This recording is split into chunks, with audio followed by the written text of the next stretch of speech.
부모 중 한 명이 알레르기가 있을 때 자녀가 알레르기 질환에 걸릴 가능성은 50%, 부모 둘 다 있을 때에는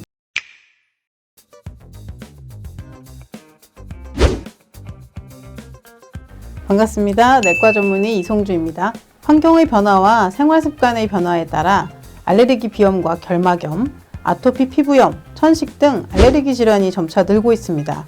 특히 아침 저녁으로 일교차가 큰 환절기에는 증상이 심해지는데 봄철에는 꽃가루, 황사 등 알레르기를 악화시킬 수 있는 요인들이 늘어나기 때문에 알레르기로 고생하는 경우가 많습니다. 알레르기 비염은 재채기, 콧물, 코막힘 등의 증상이 대표적이며 전 인구의 20%가 가지고 있는 아주 흔한 질환입니다.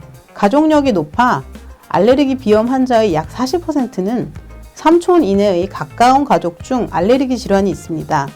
부모 중 한 명이 알레르기가 있을 때 자녀가 알레르기 질환에 걸릴 가능성은 50%, 부모 둘 다 있을 때에는 75%로 그 가능성이 높아집니다.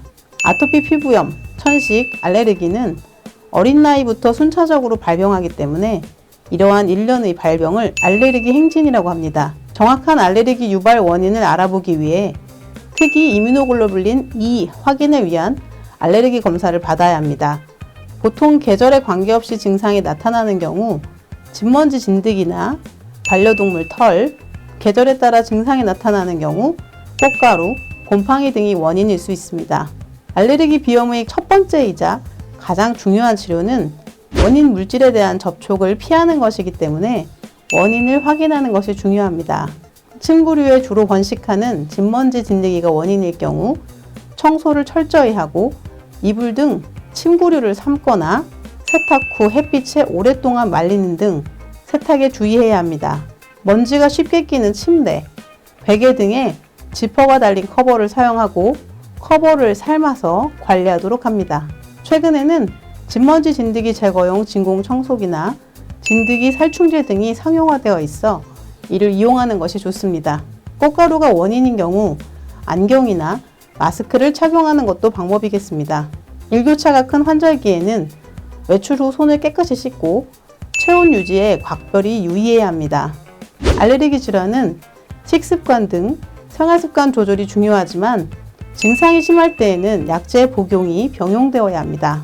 알레르기 비염의 치료에 현재까지 가장 효과가 좋은 것으로 증명된 약제는 비강 분사 스테로이드입니다. 이 밖에 항히스타민제, 류코트리엔 조절제, 국소용 점막 수축제 등이 사용됩니다. 최근에는 면역요법이 발달되고 있는데 특정 원인 알레르겐을 투여하여 면역 반응을 조절함으로써 증상을 줄이고자 하는 치료 방법입니다. 이 치료는 원인이 확실하게 밝혀진 경우에 환경 관리만으로는 호전되지 않고 통상적인 약제 복용으로 증상이 조절되지 않거나 약제를 지속적으로 복용하기를 원치 않는 경우 시도해 볼 수 있습니다. 급성기 상태가 아닌 평소 알레르기 질환을 예방하거나 증상을 줄이기 위해서는 물을 평소 하루 2리터 이상 충분히 마시고 주 3회 이상 30분 이상의 규칙적인 운동이 중요합니다. 면역력을 높이면 알레르기 질환이나 합병증이 줄어들기 때문입니다. 천식이 있는 경우 과격한 운동은 피하고 가벼운 산책 정도면 충분합니다.